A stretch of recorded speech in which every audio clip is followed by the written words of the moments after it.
Democratizar ainda mais o acesso aos concursos e oferecer preparação de excelência é a missão do curso sobre Direito.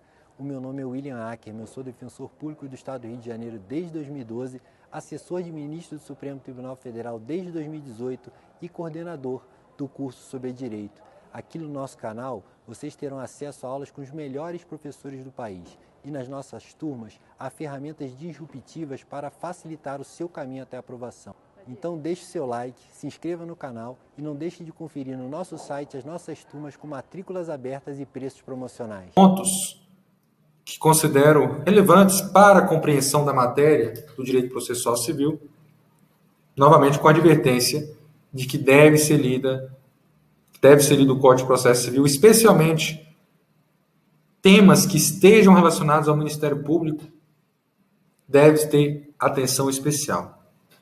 O primeiro ponto que tratarei aqui nesta aula se refere às normas fundamentais e à aplicação das normas processuais, que é a parte inicial do Código de Processo Civil, os artigos 1º ao 12. O segundo ponto será o Ministério Público, Código de Processo Civil. Pois bem, em relação a esse tema, importa destacar que, conforme inclusive a doutrina nos afirma, Fred Dier, por exemplo, que nem todas as normas fundamentais do Código de Processo Civil são os princípios. Claro, nós sabemos lá do direito constitucional, da teoria geral do direito, de que existem dois tipos de normas hoje, com as normas regra e as normas princípios. Hoje a doutrina que prevalece é que a norma princípio é uma espécie de norma. Mas, de toda forma, é importante destacar que nem todas as normas fundamentais no capítulo de normas fundamentais, no capítulo do Código de Processo Civil, que trata dos artigos 1º ao 2º, são princípios. Por quê? Porque existe o artigo 12, que trata da ordem cronológica de conclusão dos processos. Lá no artigo 12 existe uma ordem cronológica de conclusão dos processos, a fim de evitar os processos fura-fila, a fim de evitar privilégios. Inicialmente, essa ordem dava a entender que era uma ordem obrigatória, e com uma primeira reforma do Código de Processo Civil, a primeira modificação do Código de Processo Civil, ainda à época, estava em vacatio legis, como bem salientado pela doutrina, acrescentou o termo preferencial. Mas, de qualquer forma, esta norma é uma norma regra e não uma norma princípio. É uma norma que excepciona, que fundamenta, na verdade, esta primeira afirmativa. A segunda afirmativa a respeito das questões relacionadas às normas fundamentais é a existência explícita no Código de Processo Civil, veja, explícita, do termo ponderação. Ponderação. Ou seja, a encampação pelo legislador da teoria da força normativa dos princípios. O Código de Processo Civil trouxe no artigo 489 a expressão ponderação. Veja, no caso de colisão entre normas que estão se colidindo, o juiz deve justificar o objeto e os critérios gerais da ponderação efetuada. Dá um poder ao juiz, mas um poder que o juiz o magistrado deva justificar, deva fundamentar essa opção, esse critério, esse enunciado, a ponderação efetuada enunciando as razões que autorizam a interferência da norma afastada e as premissas fáticas que fundamentam a conclusão. Portanto, a fundamentação aí tem que ser tanto fática quanto jurídica, quanto norma. Portanto, é importante destacar que a ponderação está explícito no Código de Processo Civil. Há, por exemplo, a possibilidade de o examinador colocar numa questão, conforme expressamente dispõe o Código de Processo Civil, e colar, por exemplo, essa norma, e o candidato olhar a ponderação, ficar em dúvida. Não existe realmente a previsão expressa hoje no Código de Processo Civil do termo ponderação. Pois bem, seguindo, dentre as normas fundamentais da aplicação, das normas fundamentais que tratam dos princípios, vou trazer apenas um, em razão do tempo, e em razão das decorrências que esse princípio traz, que é o princípio da inércia da jurisdição, princípio da demanda, princípio dispositivo, previsto no artigo 2º do Código de Processo Civil. Conforme o artigo 2º, o processo se inicia por iniciativa da parte, se desenvolve por impulso oficial, salvo as exceções previstas em lei. Portanto, a regra geral do Código de Processo Civil é que o juiz deve se manter inerte, ele deve ser provocado. E neste ponto, o Ministério Público tem uma grande função, pois em muitos casos, especialmente pessoas vulneráveis, de interesses sociais, de interesses individuais disponíveis, o Ministério Público tem este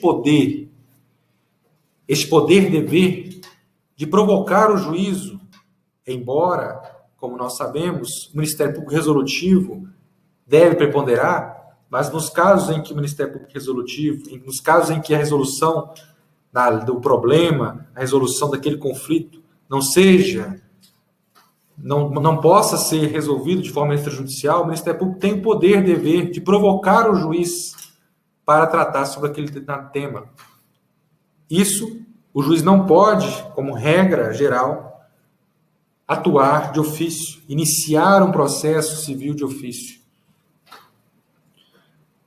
E, como disse, no artigo 2º, salvo as exceções previstas em lei. Primeiro ponto do artigo 2º que quero destacar são as mitigações.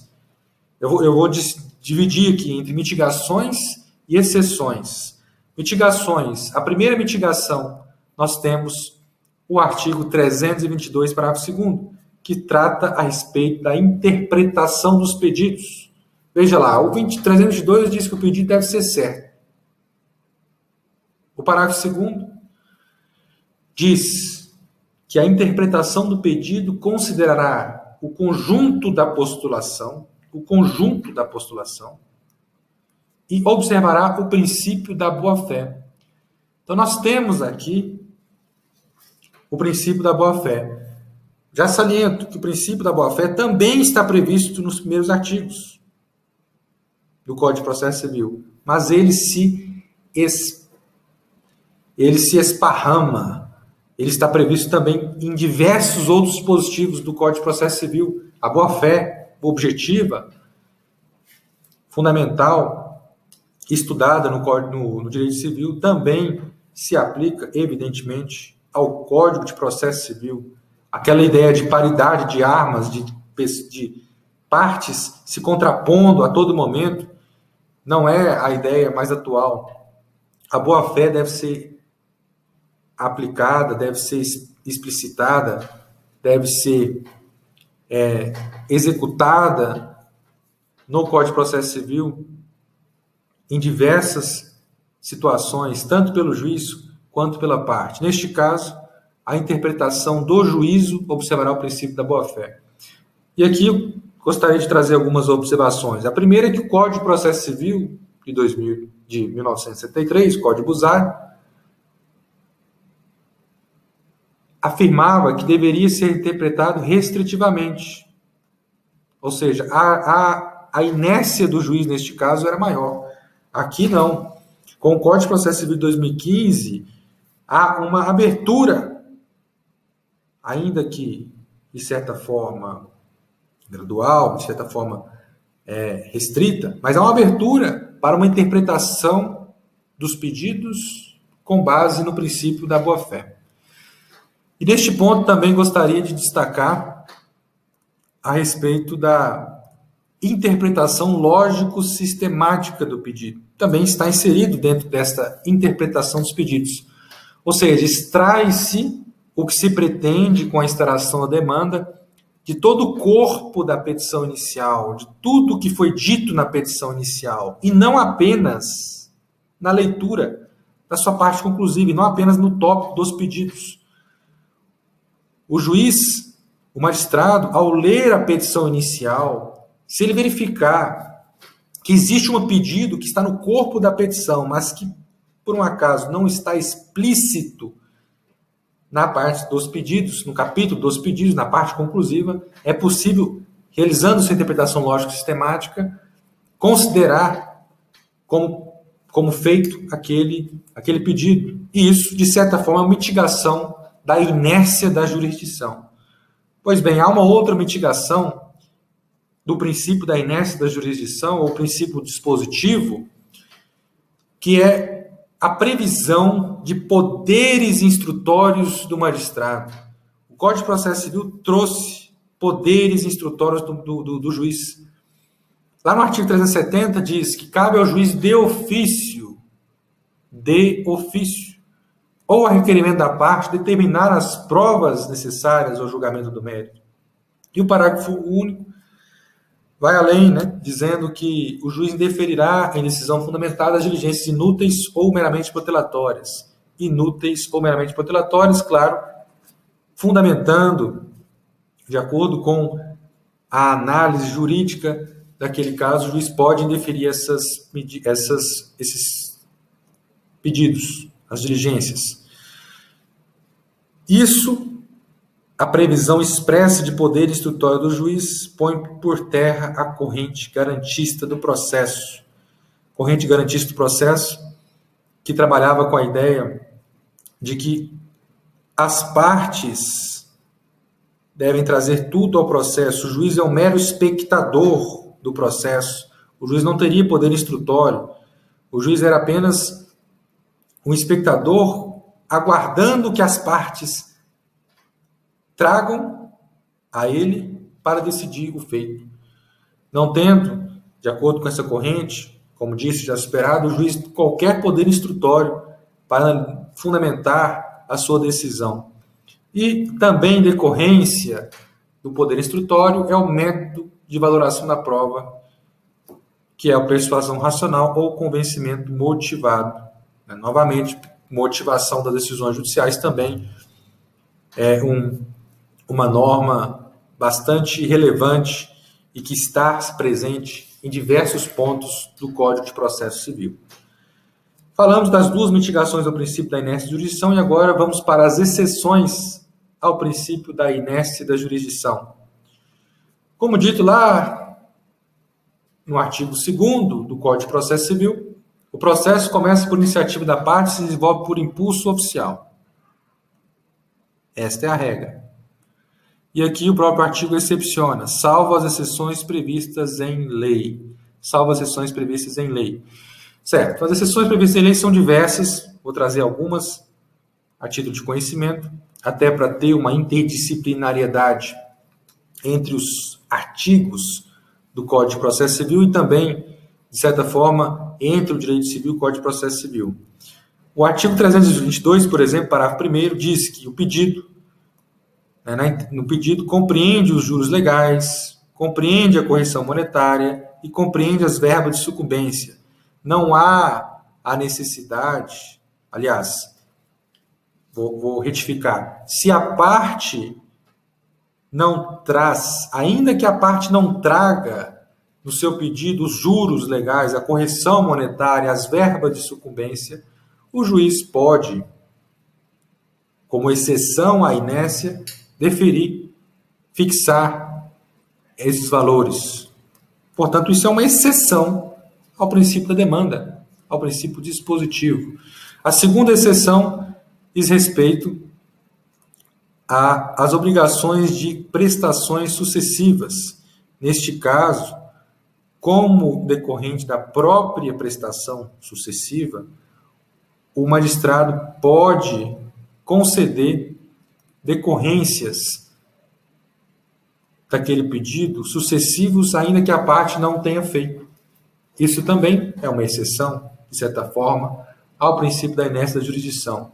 Nós temos no artigo 712 também a chamada restauração de autos, que também é uma inércia ao princípio da jurisdição. Na ação de restauração de autos, diz lá o Código de Processo Civil que, verificado o desaparecimento dos autos, os autos desapareceram, eletrônicos ou não, ou seja, físicos ou eletrônicos, pode o juiz, de ofício,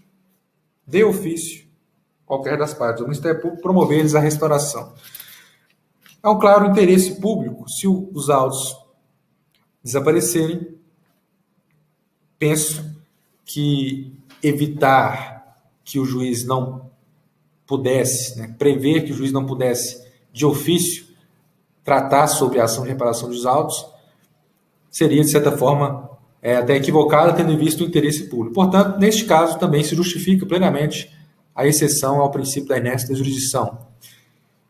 Prosseguindo no Código de Processo Civil, nós temos no artigo 130 a alienação judicial. Veja, nos casos expressos em lei, não havendo acordo entre os interessados sobre o modo como se deve realizar a alienação do bem, o juiz, de ofício, novamente, ou a requerimento, mandará aliená-los em leilão. Isso se deve à opção do Código de Processo Civil pela efetivação das decisões judiciais. A alienação judicial, portanto, também é uma exceção. Da mesma forma, a herança jacente também é uma exceção. Diz lá que, nos casos em que a lei considere jacente a herança, o juiz, em cuja comarca tiver domicílio o falecido, procederá imediatamente à arrecadação dos respectivos bens. Neste caso, também, com essa previsão do juiz procederá imediatamente à arrecadação dos respectivos bens, também trata de uma exceção ao princípio da inércia de jurisdição. Prosseguindo, o 744 manda o juiz arrecadar os bens do ausente, também na mesma situação da herança jacente, a mesma ratio legislativa. E, por fim, embora o artigo 2º diz salvo as exceções previstas em lei, o STJ afirma que nos danos sociais há também uma possibilidade, aliás, nos danos sociais há a aplicação do princípio da inércia da jurisdição, porque nos danos sociais que podem ser aplicados apenas em ações coletivas, conforme decisão do STJ, eles não podem ser concedidos de ofício. Não podem ser concedidos de ofício. Portanto, o processo começa por iniciativa da parte, desenvolve por uso social, salvo as exceções previstas em lei. As exceções previstas em lei, 1 a 6º. Essas são as exceções previstas em lei, dentre outras. E o Superior Tribunal de Justiça trouxe, a respeito dos danos sociais, uma explicitação do princípio da inércia de jurisdição. Portanto, aqui, no Superior Tribunal de Justiça, é importante destacar que os danos sociais somente podem ser concedidos nas ações coletivas e não podem ser concedidos de ofício, que é, de certa forma, uma aplicação ao princípio da inércia da jurisdição. Eu vou ajustar o slide para retirar esse ponto 7 e explicitar aqui para ficar mais informativo a respeito da decisão do Superior Tribunal de Justiça. Portanto, em relação às normas fundamentais e aplicação das normas processuais, é o que eu considero, dentro do tempo me dado, considero relevante e possível de ser pensado e analisado na prova do Ministério Público. Muito obrigado.